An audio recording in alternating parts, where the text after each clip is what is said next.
Right, I'm up here getting the last of the timber, well, some of the last of the timber, before it gets wet. And the farmer getting their last of its, or getting their forage maize in, and we're about to have visitors. Right, so let's hop through the fence, and we'll have a quick look at the damn, got caught on the barbed wire. Quick look at the piles. Open the Dorset gate, and in we go.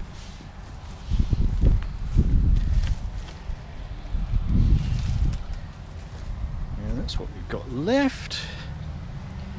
That's not last winter, winter before. That's last winter, and I think it's going to get nasty, the weather.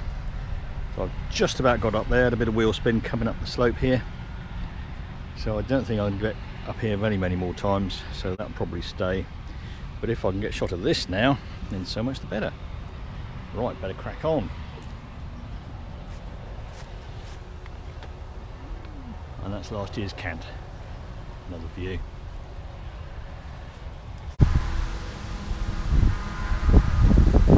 Right, that's the last of the pile still there.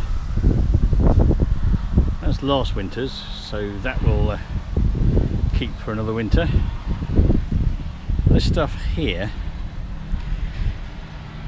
this has been out now 2 summers and a winter, and you can see it's starting to spalt. See the spalting here. If you leave this out another winter, the fungi which cause the spalting and the little patterns in the wood, I'll show you some more of that when we get home, basically break down, or start to break down, some of the cellulose and other materials in the wood, so it starts to lose calorific value.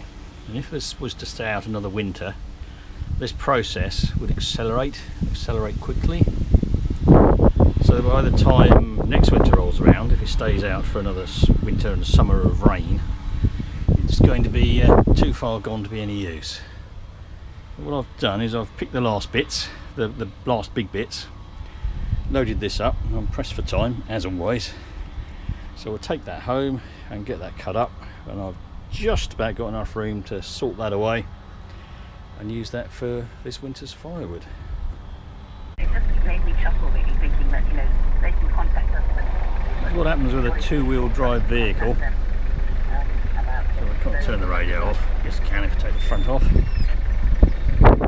What happens with a 2-wheel drive vehicle going up a hill when you've got nice lush grass in your farmer's paddock, you run out of traction, even though it's been dry recently, or dry-ish. I've got better traction now that I'm loaded than I have when I'm unloaded. The back end of this is light, it's rear-wheel drive, and as you can see here, I get wheel spin. Especially when the cattle leave the lubricant. See it here? And they do is excellent lubricant. And a bit of wheel spin there, look.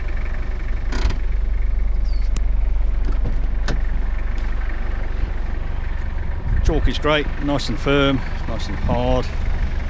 But when it gets the least bit wet, it gets really slippery. And this is me trying to get a little bit of momentum going. So I don't wheel spin too much on the farmer's grass, because he wants that to eat for the cows. But you can see from here I've actually started destroying it. So this is probably the last time that I'll come up here this year, as we mentioned before. Right, let's unlatch the gate and let myself out. And that's kind of what the track down here used to be like all the way down, but they've done a lovely job of surfacing it.